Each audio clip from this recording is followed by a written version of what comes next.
This is BIV Today, the daily business video show and podcast from the journalists at BIV. I'm Hayley Woodin, and today we're talking about brand trust in 2020, a year not only characterized by a global pandemic, but also by important global conversations around social and racial injustice.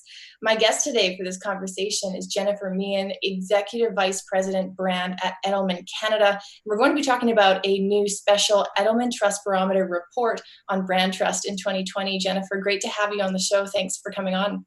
Great. Thank you so much, Hayley. It's great to be here. Let's talk a bit about this pandemic and the impact it's had on brand trust. How have those conversations evolved, and how have our expectations of brands evolved during this time?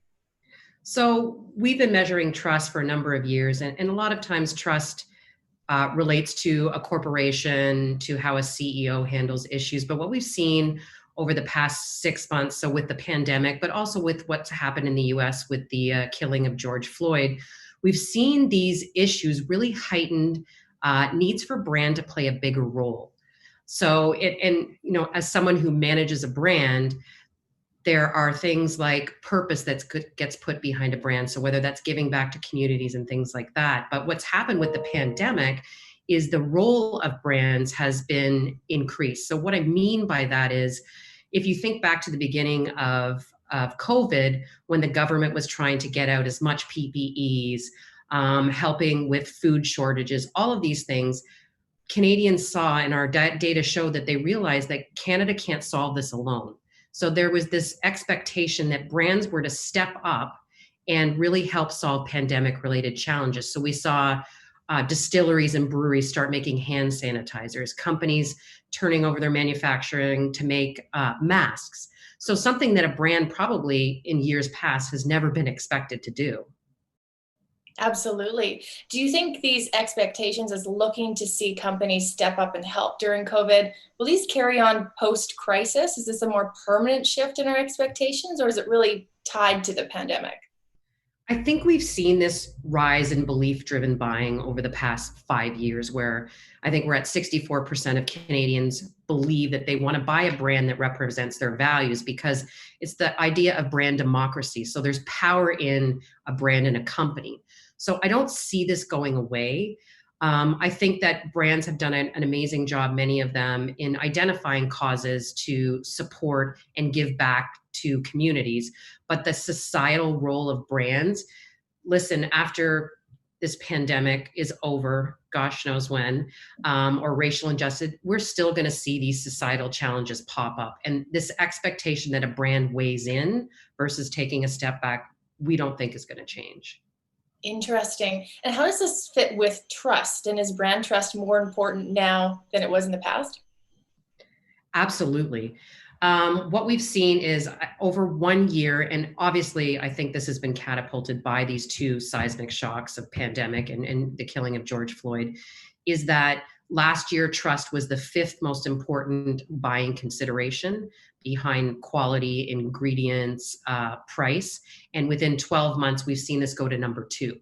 And when we talk about trust in a brand, it's kind of threefold. So it is trust that the product will do what it says, trust that the product will help me personally, but trusting that a product is going to give back to society. And I would say that's the biggest change, that the trust relates to someone's personal vulnerability today, and also about society. So how are we giving back?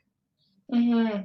A couple of the findings in the report that really spoke to me: more than a third of respondents reported in June that they started to use a brand because of that brand's response to the outbreak, but a similar number also reported convincing others to drop using a brand because of their response to the outbreak and the pandemic. How does that relate to sort of a non-pandemic period in time? So that seems like a large chunk of influence on the part of consumers able to sway their peers one way or another. So that's probably one of the greatest outcomes of developing trust with your consumers, is they're willing to take action. And with that action is probably the most important, because that's advocacy. So either advocating that try X brand, they've done an amazing thing in meeting the challenges, or I don't like how they stood back, so I don't want you to use that brand. And as a brand person, when you're managing a brand, that's a lot of responsibility. And I think that if you add to that the beginning when we were living in a world of scarcity, so think of your own habits, whether you were braving the grocery store or ordering online, what you got is what you got. So you may have ordered X flour, but you received the flour that they gave you. So already consumers were trying other brands, and then add to that the pressure of ensuring that you're operating in a responsible way that builds trust. What are you advising executives, generally speaking, on how they can navigate some of that pressure and that responsibility to step up in times of crisis and also to engage in important conversations? So I think traditionally, standing up and speaking out has fallen to a corporation and to a CEO. And it is scary when you think of, well, I'm just a little old brand, what can I do?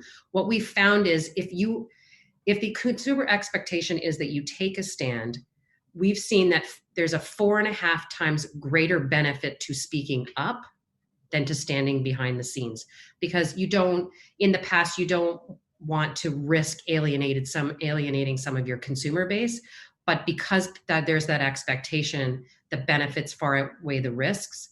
The other thing that I would say is, if you're going to speak up, and we saw that a lot, I would say with the racial injustice or social injustice, it's not enough to say we stand beside you. What are you going to do as a brand to show those actions? So Canadians are looking for whether you make a commitment as an organization to say we're going to look at to diversify our workforce, or we will not work with organizations that do X. You have to back up words with actions.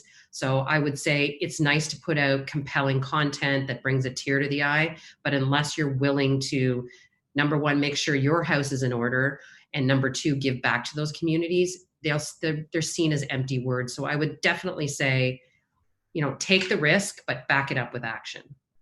That's a really good point. I've heard people refer to it as the thoughts and prayers chorus, so to speak. Many people or companies quick to jump on social media and commit to a cause and express outrage or whatever it may be. Are there any best practices around how brands can really follow up on those important messages? It's good to put them out there, but actually keep themselves accountable and communicate to their customers and their stakeholders that they are actually holding themselves accountable?